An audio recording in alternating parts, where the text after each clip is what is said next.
Child care. සින සපිරි පුංචි ඔබේ සුවසට. අයිබන්දු වෙපතේ. අපේ අදත් දුවල පුතාලව මුණ ගැහෙන්නට ඇවිල්ලා ඉන්නේ. මුලින්ම පුංචි කතාවක් කියන්නද? මේ කතාව දැක්කේ අන්තර්ජාලයේ. අපේ අසල්වැසි ඉන්දියාවේ සිදුවුණු සිදුවීමක්. ඒ දියණියට දැන් අවුරුදු 17ක් 18ක් විතර ඇති. හැබැයි මේ දියණිය අවුරුදු 7-8 වගේ වයසට වෙනකොටම ටිකක් මහත වැඩි. අර අපි කියන්නේ ස්ථූලතාවය කියලා. අන්න ඒ වගේ මේ දියණිය ටිකක් මහතයි. ඒ වගේම ටිකක් තද පැහැති. කළු පාටයි කියලා කියන්නේ. කළු කියන්නේ ලස්සන පාටක්. හැබැයි මේ දුව ටිකක් මහතයි කළු පාටයි හින්දා හැමෝම මෙයාට උසුළු විසුළු කරන්න පටන් ගත්තා. අවලස්සන තාරපැටියා කියලා නමකුත් දාගත්තා. හරිම වැරදීන එහෙම කරන එක නේද දුවේ පුතේ? හැබැයි එහෙම කරා. අන්තිමට මේ දියණිය ටිකක් දුක් වුණා. පස්සේ හිතුවා නෑ මම මේකෙන් කොහොම හරි මං හොඳ සාර්ථකත්වයක් ළඟා කරගන්නවා. එහෙම හිතලා මේ දියණිය මානසිකව වැටෙන්නේ නැතුව හොඳට ව්‍යායාම කළා. ඒ වගේම පෝෂ්‍යදායී ආහාර ප්‍රමාණයකට අනුව පරිභෝජනය කළා. මේ වගේ හුඟක් දේවල් කරලා මේ දියණිය තමන්ගේ ජීවිතේ සකස් කරගත්තා. අන්තර්ජාලයේ දැනට උනත් තියෙනවා අවලස්සන තාරපැටියාගේ කතාව කියලා. ටිකක් හොයාගෙන කියවන්නකෝ. අන්න ඊට සම්බන්ධවම අසනීප තත්වයක් පිළිබඳව තමයි අපි අද කතා කරන්නේ. ඒ ගැන කතා කරන්නට අපි චයිල්ඩ් කෙයා වැඩසටහනට ආරාධනා කළා මීගමුව මහරෝහලේ ළමා රෝග පිළිබඳ විශේෂඥ වෛද්‍ය මිලින්ද ජයවර්ධන මහත්මයාට. ආයුබෝවන් වෛද්‍යතුමනි ඔබතුමාට. ආයුබෝවන්. වෛද්‍යතුමනි මුලින්ම මේ කතාව කිව්වේ ඊට අදාළව අපි අද කතාබස් කරන නිසා. සාමාන්‍යයෙන් අපි දැකලා තියෙනවානේ ටිකක් ඕනවට වැඩිය මහත දරුවෝ ඉන්නවා. සමහර වෙලාවට ඇවිද ගන්නත් අමාරුයි වගේ. වයසට වැඩිය හුඟක් මහතයි. මේක අම්මලා තාත්තලාටත් මානසිකව පදයක් වෙන්නට පුළුවන්. දරුවන්ටත් එහෙම වෙන්නට පුළුවන්. අපි කියන්නේ මේ අධික ස්ථූලතාවය කියලා. අන්න ඒ ගැන අද කතා කරන්න හිතුවා. වෛද්‍යතුමනි මේ ළමා අවදියේ ස්ථූලතාවය කියලා කියන්නේ මොකක්ද? දැන් සාමාන්‍යයෙන් මෙහෙම ස්ථූලතාවය ඇතිවීම දරුවන්ට බලපාන්නේ කොහොමද? ඔව්. අපි දන්නවා ලෝකේ බෝ නොවන රෝග ශීඝ්‍රයෙන් වැඩි වෙමින් පවතිනවා. ඒ සඳහා රටේ සෞඛ්‍ය පද්ධතිය සහ ආර්ථිකයේ වැඩි පිරිවැයක් දරන්න සිදු වෙලා තිබෙනවා. බෝ නොවන රෝග වසංගතයක් වෙන තත්වයකට වර්ධනය වෙන්න ප්‍රධානම හේතුව තමයි ස්ථූලතාවය කියන්නේ. එතකොට ළමා වයසේදී ස්ථූලතාවය ඇති වුණොත් වැඩිහිටියන් විදියට ස්ථූලතාවයත් ඒ ආශ්‍රිත සංකූලතාවත් ඇතිවීමේ හැකියාව වැඩි. විශේෂයෙන් දෙමව්පියන්ගේ ස්ථූලතාවය තිබුණොත් පරිසර සහ ජානමය හේතු නිසා දරුවන්ටත් මේ තත්ත්වය ඇතිවීමේ ප්‍රවණතාවක් තිබෙනවා. ශරීරයේ මේද අධික ලෙස තැන්පත් වීමෙන් හටගන්නා වෙනස්කම් පටන් ගන්නෙ ළමාවදියේදී. ඒ නිසා දරුවන් මෙම තත්ත්වයට පත්වීම වළක්වා ගැනීමට දෙමව්පියන් දැනුවත් වීම අත්‍යවශ්‍යයි. දැන් සායන වලට කලින්ට වඩා ස්ථූලතාවයේ සහිත දරුවන් පැමිණෙනවා. විශේෂයෙන් මේ දිනවල පවතින COVID-19 වසංගත තත්ත්වය නිසා දරුවන් නිවෙස් තුළ සීමා වෙලා උදාසීන ජීවන රටාවකට හුරු වීමත් ආහාර රටාව වෙනස් වීමත් නිසා විය යුතුයි. ස්ථූලතාවය කිව්වම කෙනෙකුට හිතෙන්නේ පුළුවන් ශරීරයේ බර වැඩිකම තමයි ගැටලුව කියලා. නමුත් ස්ථූලතාවය කියලා තීරණය වෙන්නේ බර මත පමණක් පදනම් වෙලා නෙවෙයි. වයස අවුරුදු 5ට අඩු දරුවන්ගේ උසට සාපේක්ෂව බරත් අවුරුදු 5ට වැඩි දරුවන්ගේ ශරීර ස්කන්ධ දර්ශකය එහෙම නැත්නම් BMI කියන එකත් නිර්ණායක විදියට භාවිතා කරනවා. ස්ථූලතාවය තියෙනවද කියලා බලන්න. ස්ථූලතාවයට පත්වීමට කලින් අවස්ථාවට තමයි කියන්නේ අධිබර තත්වය කියලා. දරුවන්ගේ මේ සඳහා වයස සහ ස්ත්‍රී පුරුෂ භාවය මත වෙන වෙනම සකස් කළ උසට සාපේක්ෂව බරය සහ ශරීර ස්කන්ධ දර්ශකයේ chart යොදා ගන්නවා ස්ථූලතාවයේද අධිබර අවස්ථාවද කියලා අදහසක් ලබා ගැනීමට. ඊට අමතරව උසට සාපේක්ෂව ඉනෙහි වට ප්‍රමාණය භාවිත කරනවා සමහර පෝෂණ සායනවල ස්ථූලතාවය ගැන විනිශ්චයන් ලබා ගැනීමට. වඩා දියුණු තාක්ෂණයෙන් යුත් DEXA ස්කෑන් කියන ස්කෑන් මගින් ශරීරයේ මේද ප්‍රමාණය වෙන්කර හඳුනා ගැනීමේ හැකියාව අපේ රට තුලත් දැන් තිබෙනවා. හොඳයි. දැන් ඔබතුමා අපිට පැහැදිලි කරානේ මේ ස්ථූලතාව කියන්නේ මොකක්ද සහ එය දරුවන්ට කොහොමද බලපාන්නේ කියලා. අපි මෙහෙම හිතුවොත් එහෙම මේ ස්ථූලතාවයේ ඇතිවන්න බලපාන හේතු මොනවද? අපි ගන්න ආහාර වලින් ලැබෙන ශක්තිය නැතිනම් කැලරි ප්‍රමාණයෙන් කොටසක් ශරීරයේ මූලික පරිවෘත්තීය ක්‍රියාවලියටත් ආහාර ජීර්ණය සහ අවශෝෂණය සඳහාත් සිරුර ක්‍රියාශීලී වෙනකොටත් වර්ධනය සඳහාත් භාවිත වෙනවා. ඉතිරි වන ශක්ති ප්‍රමාණය මේදය ලෙස ශරීරයේ විවිධ ඉන්ද්‍රියන් තුළ තැන්පත් වෙනවා. එතකොට අපිට අවශ්‍ය ප්‍රමාණයට වඩා ආහාර ගත්තොත් වැඩිපුර ඉතුරු වෙන කැලරි ප්‍රමාණය දිගින් දිගට මේදය ලෙස ශරීරයේ තැන්පත් වෙනවා. මේ తත්වය තමයි බහුලවම ස්ථූලතාවය ලෙස දක්නට ලැබෙන తත්වය. COVID-19 වසංගතය නිසා දරුවන් නිවෙස් තුළට සීමා වීමේදී සිදුවන්නේ ශාරීරික ක්‍රියාකාරීත්වය බොහෝ දුරට අඩු වෙන නිසා වැය වෙන කැලරි ප්‍රමාණය අඩු වීම. එතකොට ගන්න ආහාර ප්‍රමාණය නොවෙනස්ව තිබුණොත් හෝ වැඩි වුණොත් මේ ඉතිරි වන කැලරි මේද ලෙස ශරීරයේ තැන්පත් වී අධිබර හෝ ස්ථූලතාවයට මඟ පෑදෙනවා. ඊට අමතරව වෙනත් අසනීප තත්ත්වවලදී ස්ථූලතාවය ආශ්‍රිත ලක්ෂණයක් විදිහට දක්නට ලැබෙනවා. උදාහරණයක් විදිහට සමහර සින්ඩ්‍රෝම් වර්ග, ඒ කියන්නේ ජානමය වෙනස්කම් නිසා උපතින්ම ගෙන එන තත්ත්ව නම් විදිහට කිව්වොත් ඩවුන් සින්ඩ්‍රෝම්, ප්‍රාඩවිලයි සින්ඩ්‍රෝම් වගේ තත්ත්වවලදීත් ස්ථූලතාවය ඇතිවිය හැකියි. ඒ වගේම ශරීරයේ සමහර හෝමෝන අඩුවෙන් හෝ වැඩියෙන් ශ්‍රාවය වීම නිසා ස්ථූලතාවය ඇති වෙන්න පුළුවන්. උදාහරණයක් විදිහට තයිරොක්සින් හෝමෝන ඌනතාවයක් නිසා, කෝටිසෝල් හෝමෝනයේ අධික ශ්‍රාවයක් නිසා ස්ථූලතාවය ඇතිවිය හැකියි. මෙවැනි අසනීප නිසා ස්ථූලතාවයට පත්වන දරුවන් බොහෝ විට මිටි බව සහ එම අසනීපයට ආවේනික රෝග ලක්ෂණ පෙන්වුම් කරනවා. සමහර බෙහෙත් වර්ග දීර්ඝ කාලයක් පාවිච්චි කිරීම නිසා අතුරු ආබාධයක් ලෙසත් ස්ථූලතාවය ඇති වෙන්න පුළුවන්. බොහොම කලාතුරකින් ජානමය හේතු නිසා සිරුරේ ශ්‍රාවය වෙන රසායනික සංඝටකවල වෙනස්කම් නිසා ආහාර රුචිය අධික ලෙස වැඩි වෙලා පමණ ඉක්මව ආහාර ගැනීමෙන් ස්ථූලතාවය ඇති වෙන අසනීප තත්ත්වයක් තිබෙනවා. හොඳයි. අද මේ පොතේ අපි අද අධික ස්ථූලතාව පිළිබඳව සහ ඊට අදාළ කරුණු කතා කරන්නේ මීගමුව මහරෝහලේ ළමා රෝග පිළිබඳ විශේෂඥ වෛද්‍ය මිලින්ද ජයවර්ධන මාමා තමයි මෙදිරියේ ඉඳන් දොළ පුතාලව මේ කරුණු වලින් දැනුවත් කරන්නේ. වෛද්‍යතුමනි, දැන් මේ අපි කියන අධික ස්ථූලතාව නිසා ඇතිවෙන යම් යම් රෝගී තත්ත්වයන් තියෙනවා. ඒ කියන්නේ මේ අධික ස්ථූලතාව නිසා දරුවන්ට අසනීප ඇතිවීමේ වැඩි ඉඩකඩක් තියෙනවද? ප්‍රවණතාවක් තියෙනවද? ඔව්. අපි කලින් කිව්වා වගේ මේදය තැන්පත් වීම ශරීරයේ බොහෝ අවයවවල සිදු වෙනවා. මේ හේතුවෙන් ඒ ඕනෑම අවයවයක් ආශ්‍රිත රෝග ඇති වෙන්න පුළුවන්. බොහෝ දරුවන්ගේ උදර ස්ථූලතාවය දක්නට ලැබෙනවා. උදර ස්ථූලතාවය සමග දියවැඩියාව, රුධිරයේ කොලෙස්ටරෝල් සහ ට්‍රයිග්ලිසරයිඩ් මට්ටම වැඩි වීම, අධිර උදර පීඩනය ඇතිවීමේ අවදානමක් තිබෙනවා. ඊට අමතරව රුධිර වාහිනිය තුළ සිදුවන වෙනස්කම් සහ ලේ කැටි සෑදීමේ හැකියාව නිසා හෘදයාබාධ පවා ඇතිවිය හැකියි. සායන වලට පැමිණෙන දරුවන්ගේ තවත් තිබෙන සංකුලතාවයක් තමයි අක්මාවේ මේදය තැන්පත් වීම නිසා ඇතිවන ෆැටි ලිවර් කියන තත්ත්වය. මේ ෆැටි ලිවර් කියන තත්ත්වය වයසත් සමග වර්ධනය වුණොත් අක්මා සෛල විනාශ වෙලා සිරෝසිස් කියන තත්ත්වය, එහෙම නැත්නම් අක්මාව අකර්මණ්‍ය වීමෙන් පවා සිදුවිය හැකියි. ශ්වසන මාර්ග ආශ්‍රිතව ඇදුම සහ රාත්‍රියේදී නිින්දේදී හුස්ම හිරවීම වැනි තත්ත්ව ඇතිවිය හැකියි. ඒ වගේම දීර්ඝ කාලීන හිස් රදය සමග පැමිණෙන දරුවන්ගේ කලාතුරකින් සෑදෙන මොළය ආශ්‍රිත අසනීපත් වාර්තා වෙලා තිබෙනවා. ගැහැණු දරුවන්ගේ ඩිම්බකෝෂවලට බලපෑමෙන් ඒ ආශ්‍රිත සංකුලතා පසුකලක මදසරු බව දක්වා වර්ධනය විය හැකියි. නියම කාලයට කලින් වැඩිවියට පත්වීමත් සිදුවිය හැකියි. ඊට අමතරව ව්‍යායාම මදිකම සහ උදාසීන හැසිරීම් රටාව නිසා මානසික ගැටලු ඇති කරන්න පුළුවන්. විශේෂයෙන් පාසල් තුලදී ශරීරයේ හැඩය මත පදනම්ව වීලයට ලක්වීම, යහළුවන්ගෙන් ප්‍රතික්ෂේප වීම නිසා ආත්ම විශ්වාසය බිඳ වැටීම, පෞරුෂ සංවර්ධනයට බලපෑමක්, සමහර විට මානසික අවපීඩන වැනි රෝගී තත්ත්ව දක්වා වර්ධනය වෙන්න පුළුවන්. ඒ වගේම ශරීරයේ අවපහ ගැන්වීම, විශේෂයෙන් බෙල්ල පසුපස කළු පාට වීම, උදරයේ නිරායම සහ ශරීරයේ හැඩය වෙනස් වීම සිදු වෙනවා. විශේෂයෙන්ම රූපය සම්බන්ධයෙන් සැලකිලිමත් වෙන යොවුන් විය දරුවන්ට ගැටලුවක් වෙන්න පුළුවන්. ඒ වගේම ස්ථූලතාවය නිසා රැකියා අවස්ථා පවා මගහැරෙන්න ඉඩ තිබෙනවා. හොඳයි. දැන් එහෙමනම් මේ දරුවන්ට ප්‍රතිකාර ලබා දෙන්නට ඕනේනේ.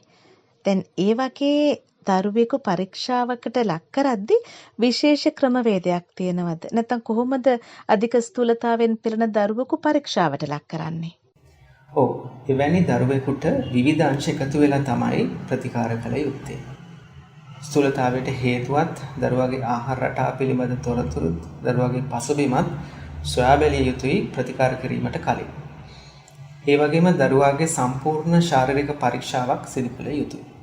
අපි මුලින් කිව්වා වගේ ස්ථූලතාවය නිසා ශරීරයේ විවිධ ඉන්ද්‍රියන් පද්ධති වලට බලපානවා. මේ බලපෑම කොයිතරම් දුරට සිදු වෙලාද බලන්න නිරාහාරව සිට සිදු කරන රුධිර සීනි පරීක්ෂාවත්, රුධිරයේ කොලෙස්ටරෝල් සහ ට්‍රයිග්ලිසරයිඩ් මට්ටම බලන පරීක්ෂාවත් සිදු කළ යුතුයි. අක්මාවට බලපාලා තියනවාද කියලා හොයන රුධිර සහ ස්කෑන් පරීක්ෂණත් සිදු කරනවා. මීට අමතරව මිටි බව සහ හෝමෝනාශ්‍රිත ආවේනික රෝග ලක්ෂණ පෙන්වන දරුවන් ඒ තත්ත්ව සඳහා වෙන විශේෂිත රුධිර පරීක්ෂණ සහ අනෙකුත් පරීක්ෂණ සඳහාත් යොමු කරනවා. ස්ථූලතාවයේ තිබෙන දරුවෙකුට ප්‍රතිකාර කිරීමේදී මුළු පවුලේම සහභාගීත්වයෙන් සිදු කරන ජීවන රටාවේ වෙනස් කිරීමක් බලාපොරොත්තු වෙනවා. මොකද දරුවට විතරක් ආහාර සීමා කිරීම සහ ශාරීරික ව්‍යායාම නිර්දේශ කිරීම ප්‍රායෝගික නැති නිසා. දරුවාගේ ශරීරයේ මේද තැන්පත් වීම අඩු කිරීමටත්, සංකූලතා පාලනයට හෝ සංකූලතා අලුතින් නැතිවීම වළක්වා ගැනීමටත් ඉලක්කගත උසට සරලන බරක් යෝජනා කරනවා. මේ ඉලක්කගත බර තීරණය වන්නේ දරුවා වැඩිවියට පත් වෙලාද, වැඩිවියට පත්වන්න ආසන්න වයසකද නැත්නම් ඉතා කුඩා දරුවෙකුද යන්න මත. වැඩිවියට පත් වෙන්න ආසන්න වයසක නම් ඉදිරියේදී දරුවගේ උස ඉක්මනින් වැඩි වෙන නිසා බර අඩු කර ගැනීමට වඩා එකම බර පවත්වාගෙන යාමට යෝජනා කළ යුතුයි. වැඩිවියට පත් වූ දරුවන්ට ක්‍රමක්‍රමයෙන් බර අඩු කිරීමට ඉලක්කයක් ලබා දීම සුදුසුයි. ගොඩක් වෙලාවට වෛද්‍යවරු නිර්දේශ කරන විදියට මුල් කාලයේදී ජීවන රටාවේ වෙනස්කම් ධනාත්මකව සිදු වුණත් එය දිගටම පවත්වා ගැනීම තමයි දුෂ්කර වන්නේ. ඒ නිසා කාලයක් තිස්සේ ක්‍රමක්‍රමයෙන් තමයි මේ ආහාර ගැනීමේ රටාව සහ ක්‍රියාශීලී ජීවිතයකට හුරු කිරීම සිදු කළ යුත්තේ. වර්ධනය වන වයසේ නිසා දරුවන්ගේ ආහාරයට ප්‍රෝටීන, ක්ෂුද්‍ර පෝෂක, අත්‍යවශ්‍ය මේද අම්ල එකතු විය යුතුයි. කෙඳි අධික ආහාර වගේම සීනි ගතිය අඩු ආහාර ගැනීමට උනන්දු කළ යුතුයි. පාන් සහ පාන් පිටි වලින් හදන ආහාර වර්ග මේද වැඩි ආහාර ගැනීම අවම කරලා අඩුවෙන් ඉදුණු පළතුරු සහ අමු එළවලු සහිත සැලඩ් වර්ග වැඩිපුර ආහාරයට එකතු කරගත යුතුයි. ඒ වගේම ධාන්‍ය වර්ග, කොළපාට එළවලු, මස් මාළු බිත්තර, කිරි සහිත ආහාර, පළතුරු අඩංගු මිශ්‍ර ආහාර වේලක් ලබා දිය යුතුයි. එක් ආහාර වර්ග වලින් ගත හැකි ප්‍රමාණයන් දෙමාපියන් සහ දරුවා සමග එකගතාවයකට පැමිණිය යුතුයි. ඒ වගේම ආහාර වේල් මගහැරීම හෝ निराහාරව සිටීම දරුවන්ට නිර්දේශ කරන්නේ නැහැ. පැණිබීම වර්ග වෙනුවට වතුර පානය කිරීමටත් දරුවන් පොළඹවා ගත යුතුයි. එතකොට දරුවන් ක්‍රියාශීලීව සිටීමෙන් සහ ව්‍යායාම මගින් බර අඩු කර ගැනීමට වගේම ශරීරයේ හැඩය පවත්වා ගැනීමටත් හෘද සහ රුධිර සංසරණ පද්ධතියේ යෝග්‍යතාවය පවත්වා ගැනීමටත් උදව් වෙනවා. වයස අවුරුදු 5ට වැඩි ස්ථූලතාවයේ සහිත දරුවෙකු සතියකට දින 3ක්වත් දිනකට විනාඩි 60ක්වත් හොඳින් ශාරීරික ව්‍යායාම කිරීම අත්‍යවශ්‍ය වෙනවා. ස්ථූලතාවයේ තිබෙන දරුවෙකුට මෙලෙස ව්‍යායාම කිරීම අභියෝගයක් විය හැකියි. මොකද ශරීරය පාලනය කිරීම සහ දරා ගැනීම හැකියාව අඩු නිසා ලේසියෙන් මහන්සි දැනෙන්න පුළුවන්. ඒ නිසා එවැනි දරුවන් කුඩා කාල පරාස ව්‍යායාම සිදු කරමින් ක්‍රමක්‍රමයෙන් දරා ගැනීම හැකියාව වර්ධනය කළ යුතුයි. ව්‍යායාමෙන් පසුව පළතුරු සහ වතුර පමණක් ලබා දිය යුතුයි. මේ දවස්වල වගේ COVID-19 රෝග තත්ත්වය නිසා බොහෝ විට දරුවන් ගෙවල් තුළට සීමා වෙලා ශාරීරික ව්‍යායාම අඩුවෙන් සිදු කරන කාලවලදී ආහාර ප්‍රමාණය තවදුරටත් සීමා කළ යුතුයි. ක්‍රියාශීලී නොවී සිටින කාලය පුළුවන් තරම් අඩු කළ යුතුයි. නිතර සෙමින් ඇවිදීමටවත් උනන්දු කළ යුතුයි. දරුවෙකු රූපවාහිනියක්, පරිගණකයක් හෝ ජංගම දුරකථනයක් දෙස විනෝදයේ උදෙසා බලා සිටින කාලය වයස අවුරුදු 5ට වැඩි දරුවන්ට පැය 1 සිට 2 දක්වා සීමා කළ යුතුයි. මේ දිනවල දරුවන් ජාලාස්ත අධ්‍යාපනය සඳහා වැඩි වශයෙන් පරිගණක ඉදිරිපිට ගත කරන නිසා සීමාවන් පැනවීම ප්‍රායෝගිකව අපහසු වෙන්න පුළුවන්. මීට අමතරව දරුවන්ට පැය 8ක් හෝ 10ක් හොඳින් නිදා ගැනීමට සැලැස්විය යුතුයි. නිින්ද අඩුවීමත් ස්ථූලතාවයේ වැඩිවීමට බලපෑමක් ඇති කළ හැකියි. බොහොම කලාතුරකින් ඉහත කතා කළ දේවල් අසාර්ථක වෙන අවස්ථාවල සමහර බෙහෙත් වර්ග අධික ස්ථූලතාවයේ තියෙන දරුවන්ට නිර්දේශ කරනවා. ඒ වගේම ආහාර මාර්ගය ආශ්‍රිත ශල්‍ය කර්ම මගින් ස්ථූලතාවය පාලනය කිරීමට ප්‍රතිකාර ක්‍රමත් තිබෙනවා. රූපලාවන්‍ය අංශයේත් සිදු කරන ශල්‍ය කර්මත් දියුණු රටවල භාවිතා කරනවා. අධික ස්ථූලතාවයේ තිබුණු පුද්ගලයෙකු සාමාන්‍ය බරට පැමිණෙන විට ඇතිවන සමේ රැලීවත් කිරීම වැනි ශල්‍ය කර්ම තිබෙනවා. හොඳයි. මම මුලින්ම කිව්වනේ මේ අධික ස්ථූලතාව දරුවන්ට වගේම දෙමව්පියන්ටත් ඒ දරුවන්ගේ දෙමව්පියන්ටත් මේක බලපාන්නට පුළුවන්. දැන් මෙහෙම තත්ත්වයක් තියෙනවා කියලා අපි හිතමුකෝ.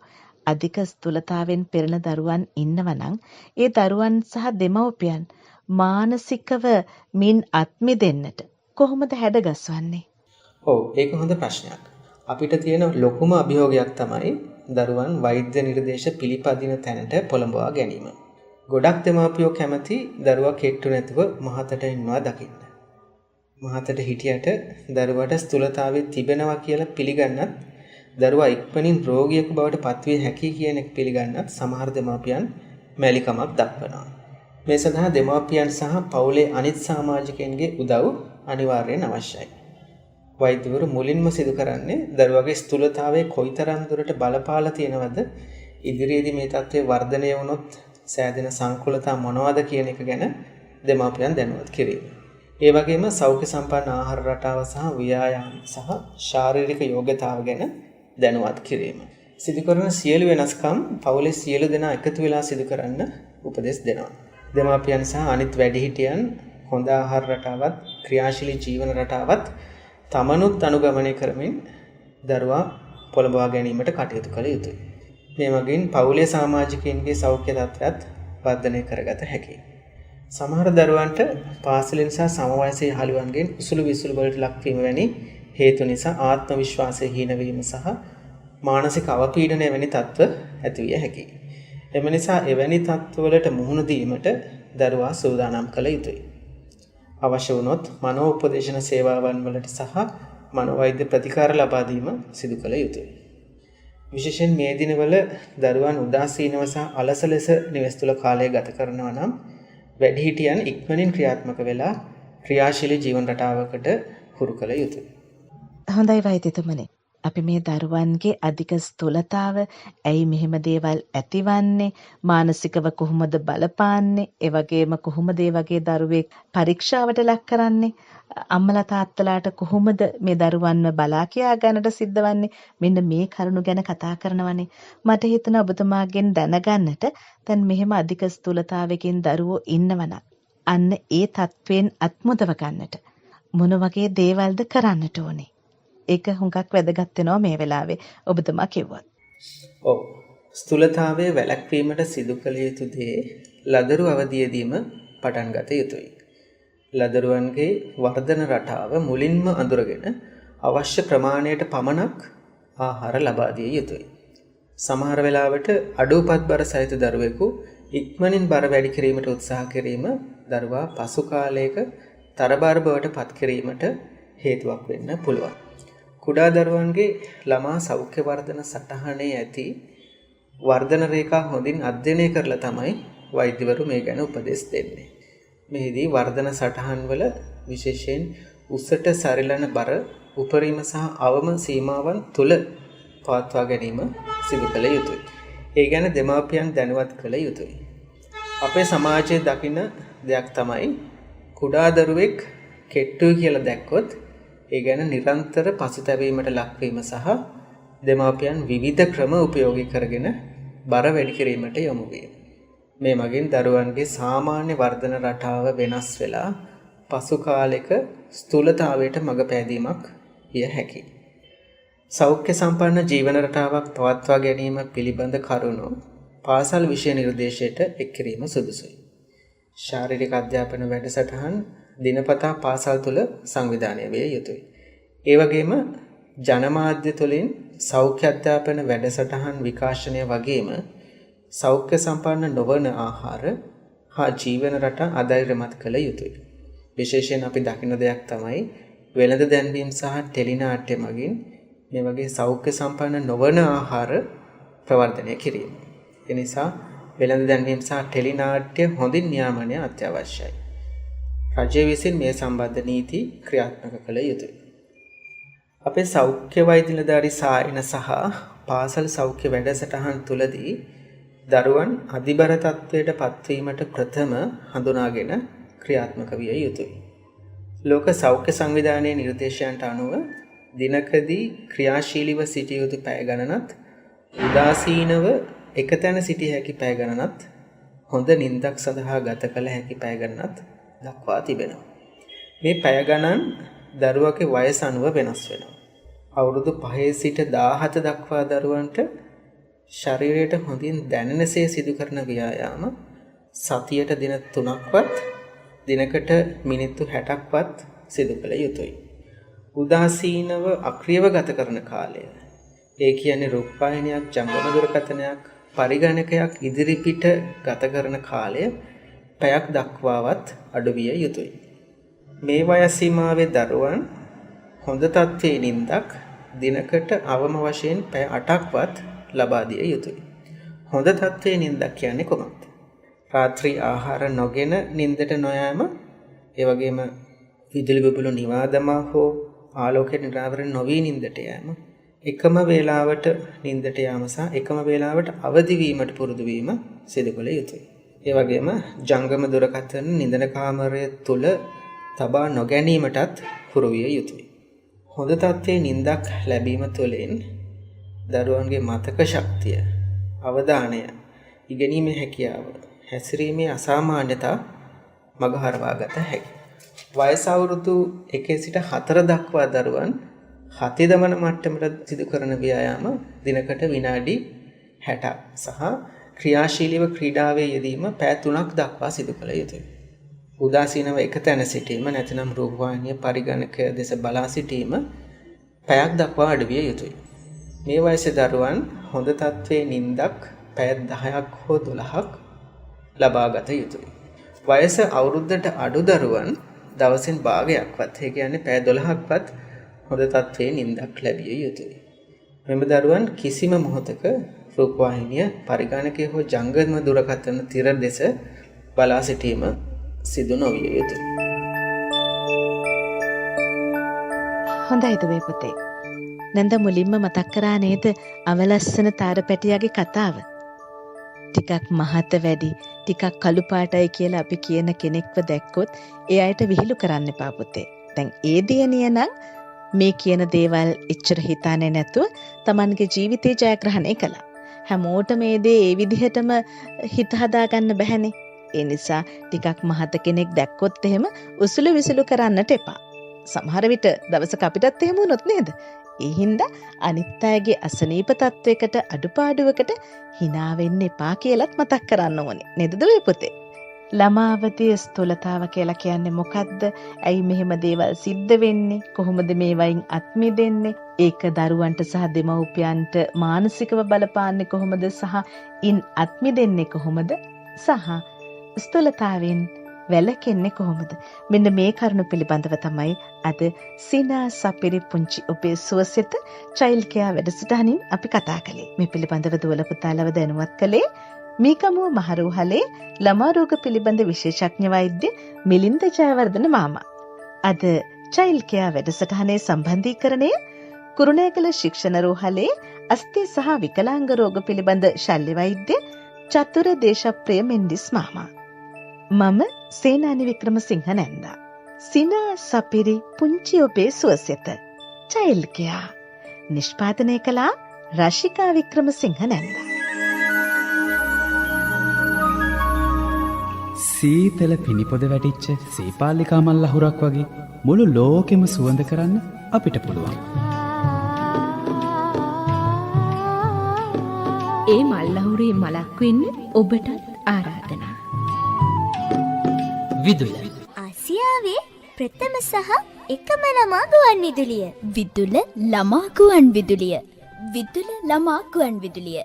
FM 91.7 FM 91.9